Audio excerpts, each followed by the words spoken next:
السلام عليكم حبايبي، ازيكم؟ اخباركم ايه؟ يا رب تكونوا جميعا بخير. الصلاه والسلام على سيدنا محمد واله وصحبه اجمعين. هنعمل مع بعض دلوقتي كيكه اليانسون. بقالي كتير جدا ما عملتهاش بصراحه، فولاد بنتي طلبوها مني فقلت ايه اعملها لهم. ماشي. انتوا عارفين طبعا الصينيه بتاعتي انا كبيره، فايه هعمل مقدار ونص، مش هعمل مقدار واحد، مقدار ونص. دول 6 بيضات، هحط هنا 6 بيضات ادي. هظبط الدنيا كده بس الاول. دول 6 بيضات. ماشي. هنحطهم في الايه، في الدورة. انا هعملها كلها في الدورة، مش هتاخد منك ثواني. تمام.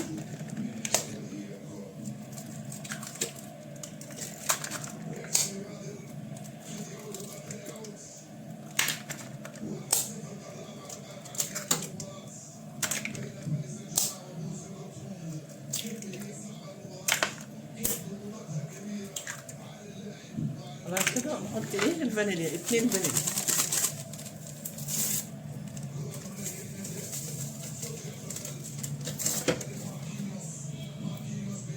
اه.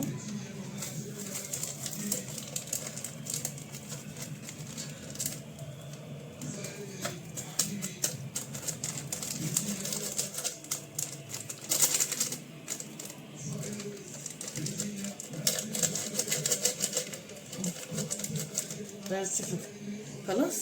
وهنعمل ايه؟ السكر. السكر حط 1.5 كوباية سكر.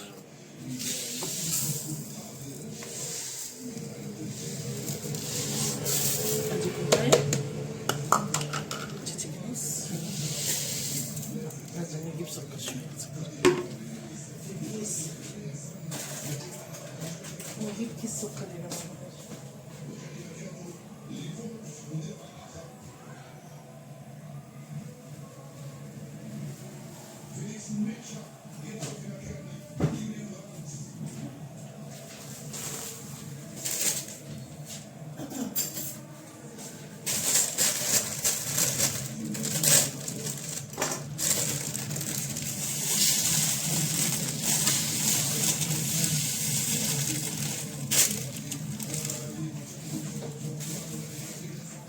نكمل. ادي ايه، يبقى 1.5 كوباية سكر. تمام كده. و1.5 كوباية زيت.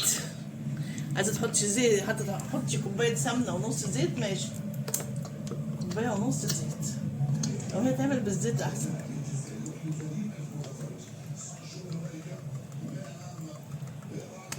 ادي كوباية. كل المقادير هنحطها على طول على بعض. ادي النص.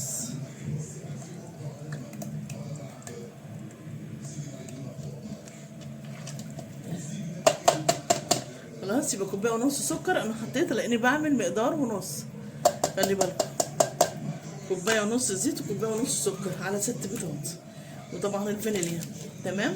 اليانسون بصوا، دول 3 معالق ينسون من اللي احنا بناكل بيها دي، معلقه كبيره كده مليانه هرميه، وحطيت عليهم شويه ميه مغليه، يعني اقل من ربع، اقل من ربع كوبايه. ماشي، عشان ريحه اليانسون تطلع. خلاص، واحطهم كمان هنا بالمره. يلا اضرب بقى ايه كله جامد جدا لغايه ما السكر يدوب. لازم السكر يدوب.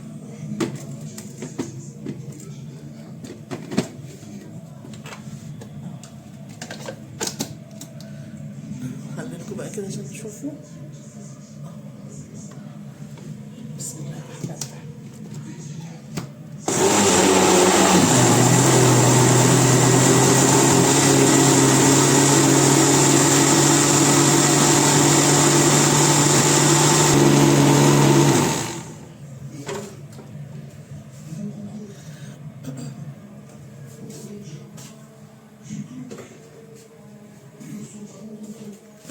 نحضر الدقيق. نحط 3 كوبايات دقيق ونشوف، لو عايز التاني نبقى نحط.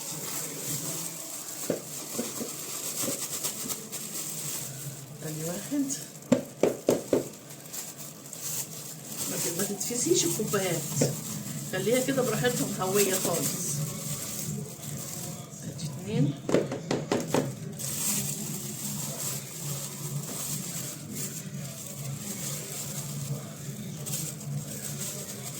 ادي 3. طبعا نحط بقى بيكنج باودر، هنحط بيكنج باودر يا جماعة، هنحط باك ونص، باك ونص.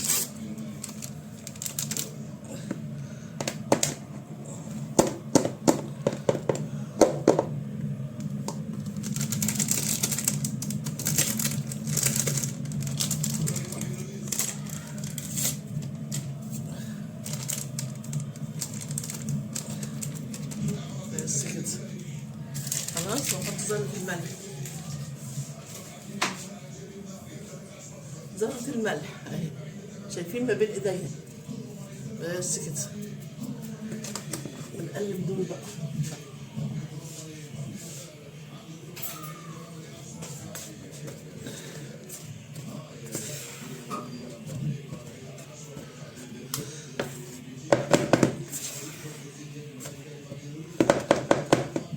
بس كده شغل بقى.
طبعا انا من اول ما دخلت المطبخ شغلت الفرن، تمام.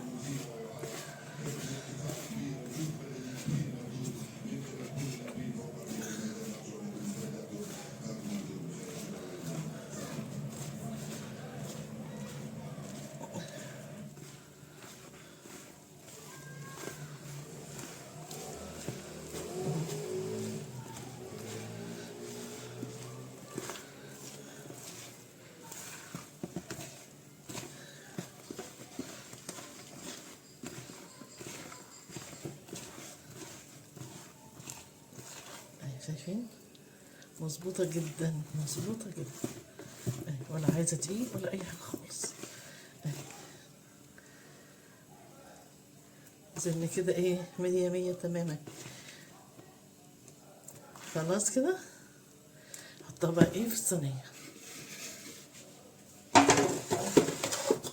بسم الله الرحمن الرحيم.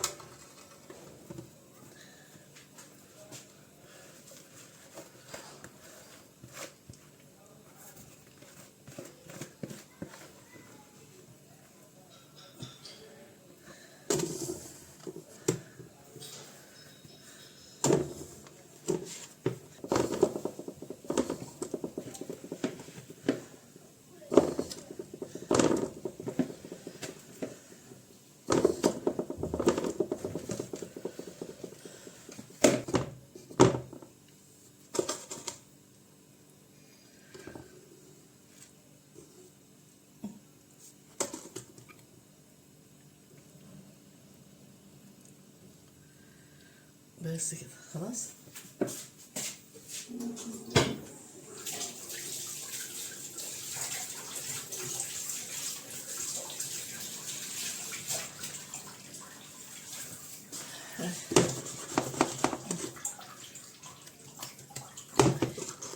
بس كده حطها بقى في الفرن، وهي لما تطلع هوريها لكم. ماشي. اهي خلاص كده هي كده ايه. احطها بقى في الفرن وتطلع ورق. ماشي. ايوه يا حبايبي الصينيه طلعت اهي. بسم الله الرحمن الرحيم. الصينيه طلعت وايه، بطلع منها بطلع الكيك عشان ايه، لسه هندخله طبعا تاني عشان يتقرمش. هي كيكة اليانسون كده بعد ما بتعمليها لازم نحطها تاني في الفرن بعد ما نقطعها تقطيعة بقى اللي هي عاملة زي البسكوت، علشان ايه ندخلها الفرن تاني.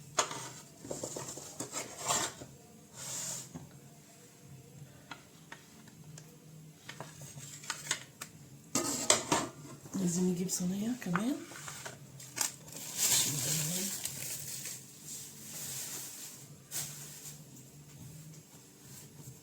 نجيب صينية عشان ايه،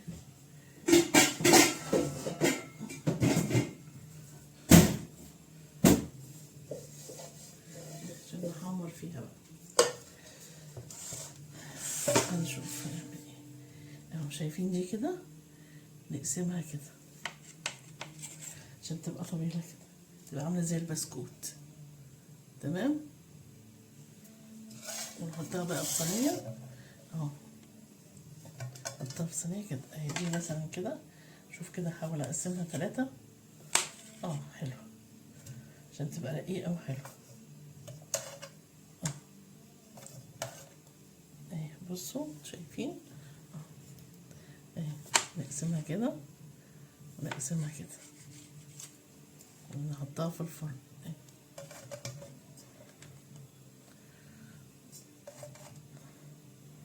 هوريكوا دلوقتي الصينية.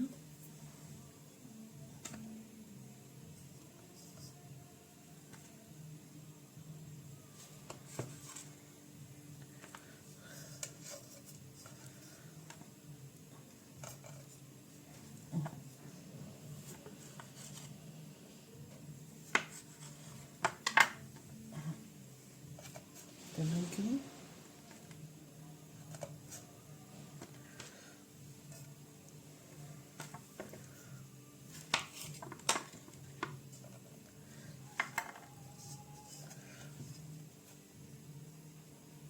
بس اهي بصوا الصينية اهي، ادخلها بقى الفرن عشان ايه تتحمر.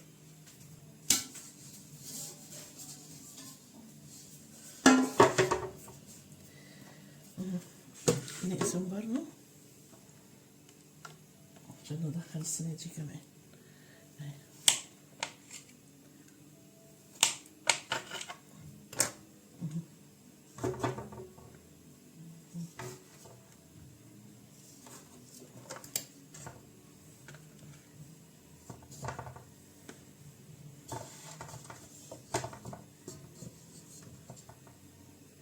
اهي يا جماعة شايفين، ادخلها الفرن برضه. ماشي.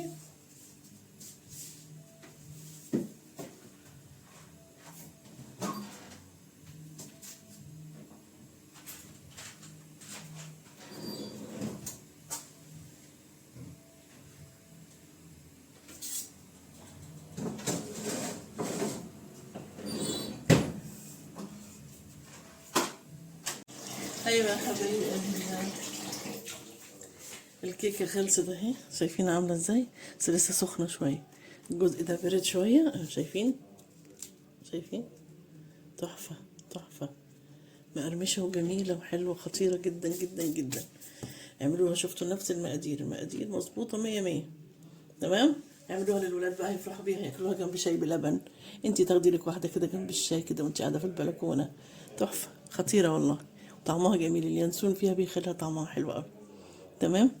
يلا بالهنا والشفا اللي ياكل. يلا سلام عليكم.